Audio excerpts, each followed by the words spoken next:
Mari masuk gerbangnya dengan hati Shalom adik-adik. Shalom. Shalom. Ketemu lagi kita di ibadah sekolah minggu. Kali ini Kak Risa ditemani Tante Aceng sama Tante Esther akan menemani kalian buat ibadah sekolah minggu. Adik-adik, sebelum kita berdoa, kita ucapkan dulu ya janji Karisma Kids. Ikutin gerakan kita ya. Janji Karisma Kids. Saat berdoa, aku tutup mata, ikut memuji Tuhan dan mengucapkan haleluya, amin, puji Tuhan. Dan aku tidak main-main dalam doa. Saat memuji Tuhan, aku ikut bernyanyi, bersuara, mengikuti tarian dengan semangat. Saat dengar firman Tuhan, aku tidak jalan-jalan, tidak ngobrol dengan teman, tidak main HP. Karisma Kids for Jesus. Yes, yes, yes. Adik-adik, sebelum kita mulai ibadah, kita berdoa dulu ya. Semuanya lipat tangan, tutup mata. Tuhan Yesus, terima kasih untuk sore hari ini. Kembali kami, anak-anakmu Karisma Kids, berkumpul untuk melaksanakan ibadah sekolah minggu. Terima kasih Tuhan untuk Papa, Mama, dan guru-guru sekolah minggu yang mendampingi kami beribadah. Tuhan, kiranya puji-pujian yang akan kami naikkan itu bisa menyenangkan hatimu. Terima kasih Tuhan, di dalam nama Tuhan Yesus kami berdoa. Haleluya, amin. Amin. Hai, semuanya masih semangat kan? Masih dong. Kalau yang di rumah gimana? Karisa cek ya. Mana semangatmu? Ini semangatku. Mana suaramu? Ini suaraku. Mana gayamu? Ini gayaku. Wah, ternyata semuanya masih semangat. Saatnya kita memuji Tuhan. Ikuti gerakan kita ya.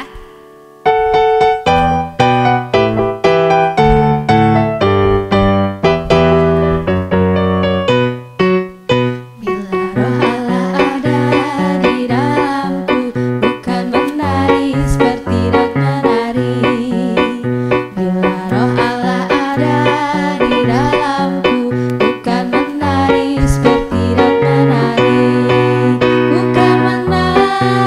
bukan menari.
sudah saatnya kita mulai mendengarkan firman Tuhan.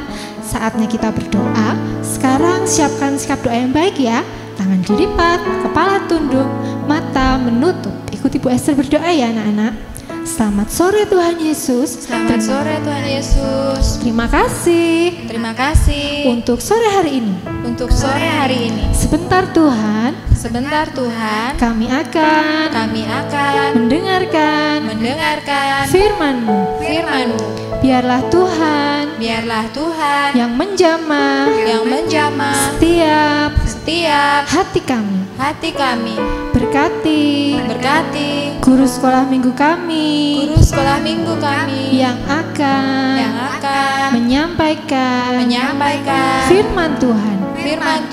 Terima kasih Tuhan. Terima kasih Tuhan. Dalam nama Tuhan Yesus. Haleluya. Haleluya. Amin. Amin.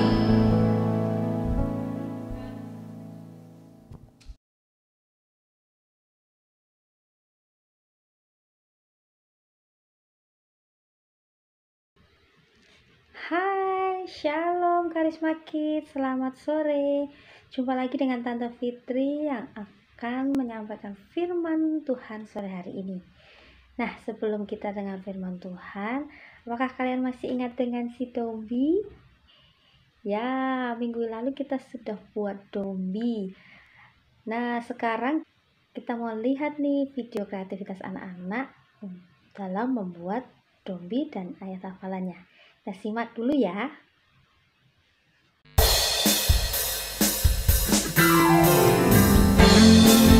Mari Bapak Ibu Saudara semuanya. Mazmur 23 ayat 1. Mazmur Daud. Tuhan adalah gembalaku, takkan kekurangan aku. Amin. Ayat 1.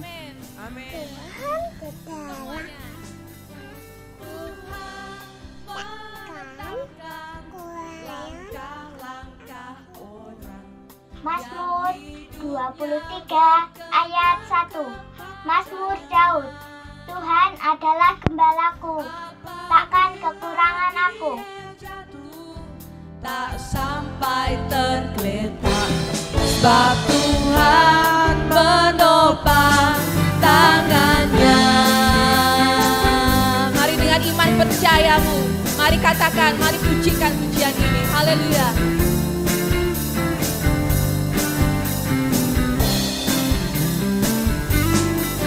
Tuhan menetapkan langkah-langkah orang. Ayat 1. Mazmur Daud. Tuhan adalah gembalaku, takkan kekurangan aku. Amin. Mazmur 23 ayat 1. Mazmur Daud. Tuhan adalah gembalaku, takkan kekurangan aku. Mazmur 23 ayat 1. Mazmur Daud. Tuhan adalah gembalaku, tak akan kekurangan aku.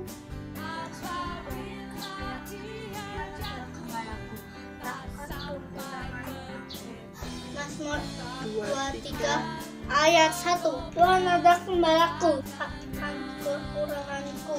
Aku. Halo, saya April. April punya peliharaan domba. Ini dia domba saya. Lucu kan? Kita akan bacakan Mazmur. Oke? Mazmur 23 ayat 1. Mazmur Daud. Tuhan adalah gembalaku, tak akan kekurangan aku. Mazmur 23 ayat 1. Mazmur Daud. Tuhan adalah gembalaku, tak akan kekurangan aku. Mazmur 23 ayat 1. Mazmur Daud. Tuhan adalah gembalaku, tak akan kekurangan aku. Mazmur 23 ayat 1. Mazmur Daud. Tuhan adalah gembalaku, takkan kekurangan aku. Mazmur 23 ayat 1. Mazmur Daud. Tuhan adalah gembalaku, takkan kekurangan aku.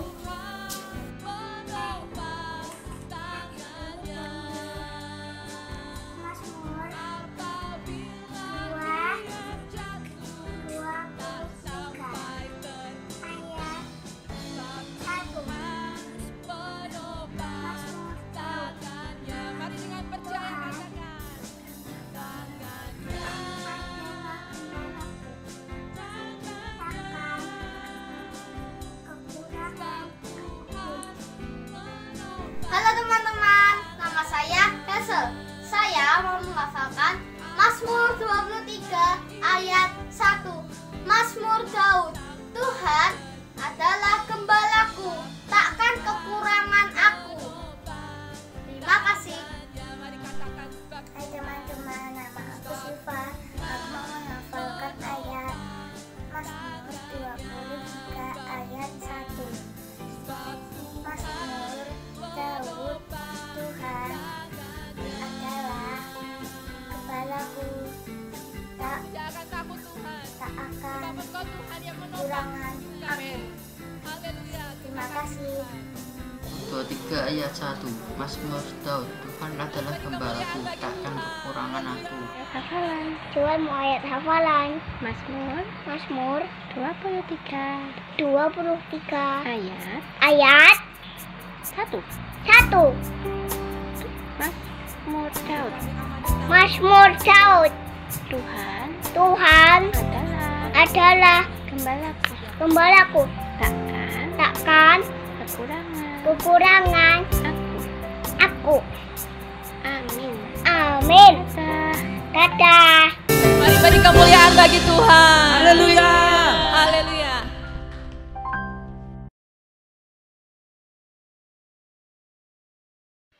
Oke, bagaimana videonya? Asik kan? Hebat kan? Luar biasa. Boleh dong berikan tepuk tangan buat anak-anak Karisma Kids yang hebat. Yeay. Nah, sore hari ini kita akan langsung saja dengar firman Tuhan. Kali ini kita akan membaca dengan pembacaan yang panjang. Tenang, walaupun panjang, Tante akan buat singkat tetapi tetap dengan isi yang sama dengan Alkitab. Jadi, siapkan dirimu, kita akan lihat video berikut ini. Siapa di antara kalian yang pernah merasa takut atau ragu-ragu? Jika pernah merasa takut, adakah yang berdoa? Sore ini kita akan mendengar cerita tentang seorang pahlawan bangsa Israel yang tadinya takut diutus oleh Tuhan, tapi kemudian dia mau menerima tugas dari Tuhan untuk memimpin bangsa Israel. Siapakah dia? Inilah kisahnya. Setelah Yosua meninggal, semua orang-orang Israel tidak mentaati Tuhan dan meninggalkan Tuhan dalam hidup mereka. Bangsa Israel tidak lagi berdoa dan sembahyang kepada Tuhan. Mereka berdoa kepada batu, padahal batu-batu itu adalah benda mati yang tidak bisa bicara dan bergerak. Melihat perbuatan bangsa Israel itu, tentu saja Tuhan menjadi marah. Bangsa Israel telah melupakan Tuhan yang pernah membebaskan bangsa Israel dari perbudakan bangsa Mesir. Bangsa Israel telah lupa dengan janji mereka akan setia dan taat kepada Tuhan. Maka Tuhan menghukum pelanggaran mereka itu dengan mendatangkan bangsa Midian untuk membuat bangsa Israel takut. Selama 7 tahun, orang Midian sering merusak panen orang Israel dan mencuri binatang mereka. Bangsa Midian mengambil semua hasil panen mereka, sehingga bangsa Israel sangat menderita karena kekurangan makanan. Supaya aman dari orang Midian, orang Israel bersembunyi di gua dan di gunung. mereka memohon agar Tuhan menolong mereka. Rupanya Tuhan kasihan kepada bangsa Israel.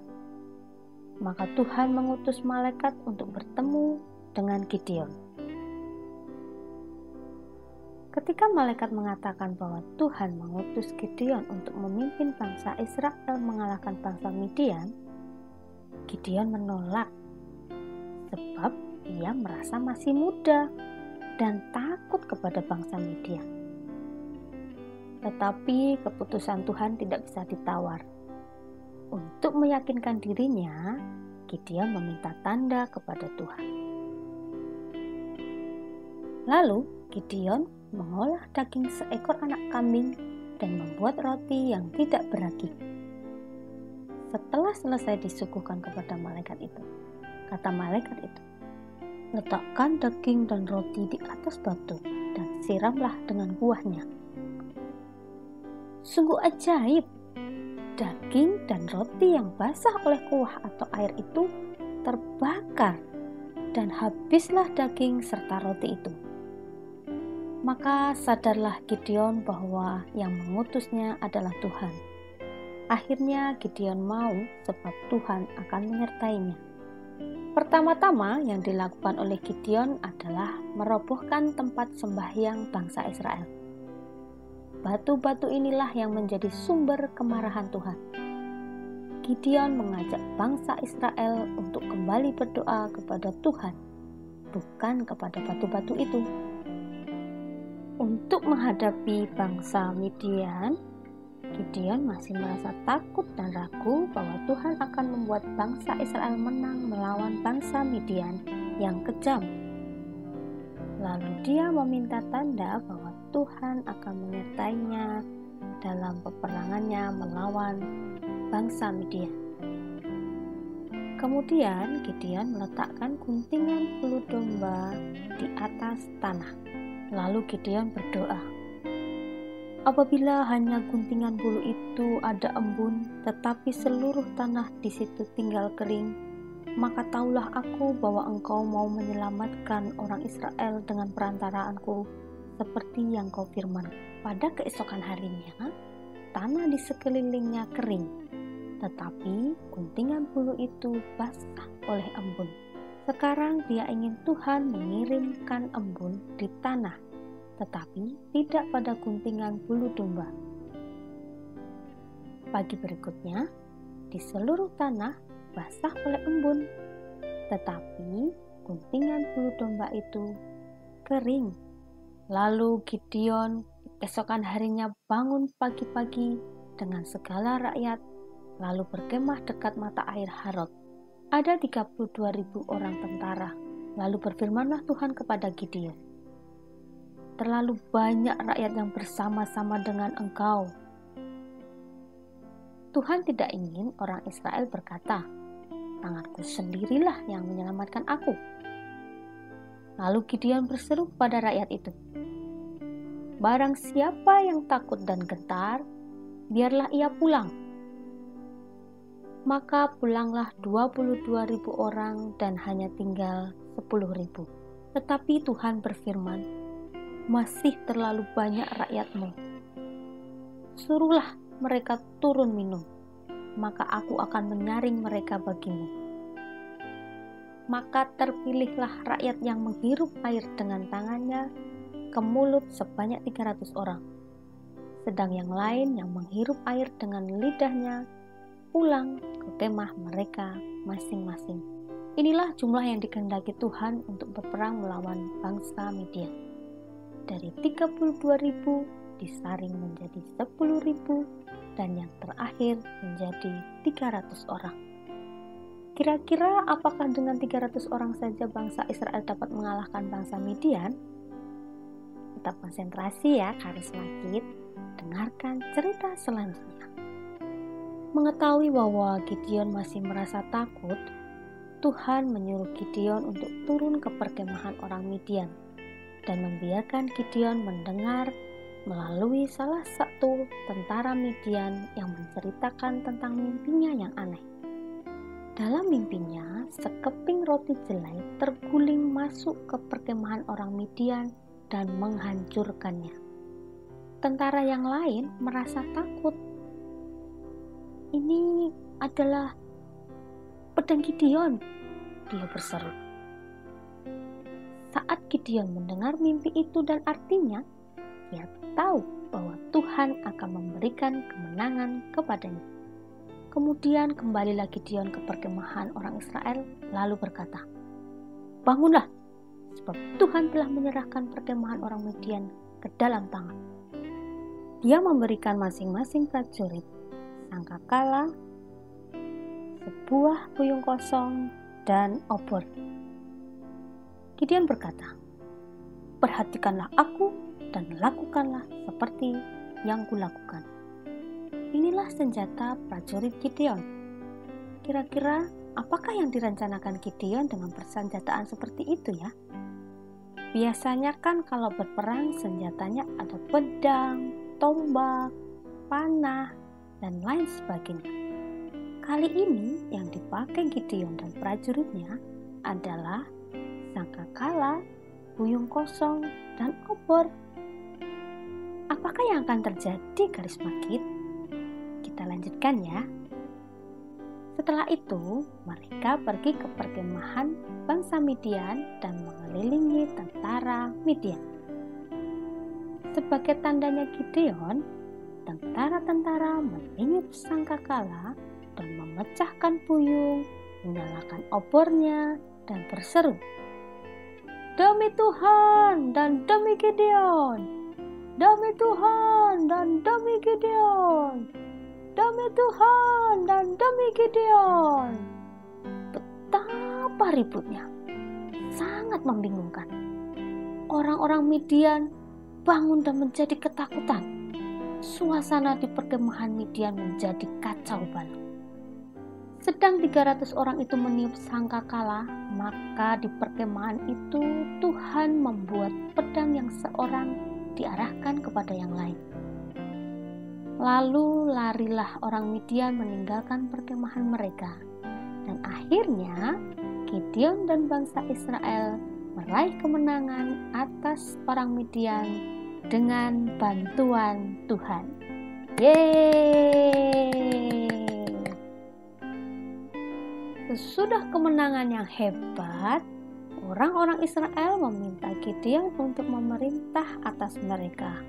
Tetapi Gideon tidak mau dengan berkata, "Aku tidak akan memerintah kamu, tetapi Tuhan yang akan memerintah kamu."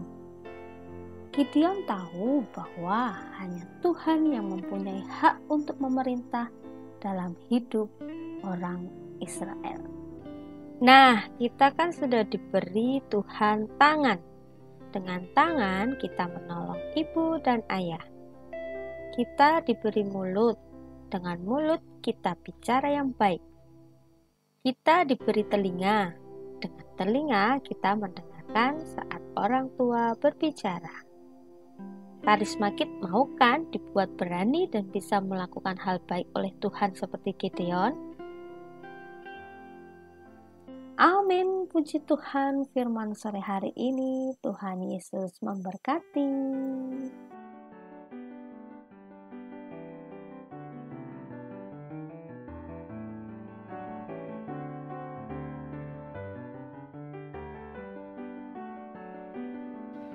Ya, amin, firman Tuhan. Terima kasih anak-anak sudah menyimak dengan baik firman Tuhan sore hari ini. Sekarang saatnya kita akan beraktivitas. Siapa yang masih ingat senjata apakah yang digunakan Gideon untuk menyerang bangsa Midian? Ayo, ada berapa tadi? Hah? Ada berapa? 1? Masa? Coba deh mama papa cek jawaban anak-anak. Apakah sudah benar? Apakah mereka benar-benar menyimak cerita tadi? Yang benar menjawab 3. Boleh dong berikan pelukan, boleh dong berikan ciuman untuk anak-anak Karisma Kids yang hebat. Ya, memang kalian hebat. Benar, jadi ada 3 senjata yang dipakai Gideon untuk menyerang bangsa Midian, yaitu sangkakala, puyung, dan obor. Nah, untuk aktivitas kita kali ini, kita akan membuat salah satu senjata Gideon. Apakah itu? Jangan kemana-mana, simak video berikut ini. Baik, kita akan langsung siapkan bahan dan alatnya untuk kita membuat obor. Nah, di sini ada 2 kertas, yang satu warna putih, yang satu warna coklat. Kalian bisa memilih salah satu, mau pakai yang putih atau mau pakai yang coklat. Lalu siapkan gunting, lem atau selasi bolak-balik, dan yang terakhir adalah krayon. Oke, kalau sudah siap, kita akan lanjutkan aktivitas kita.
Terima kasih Karisma Kids sudah mengikuti ibadah dari awal sampai akhir.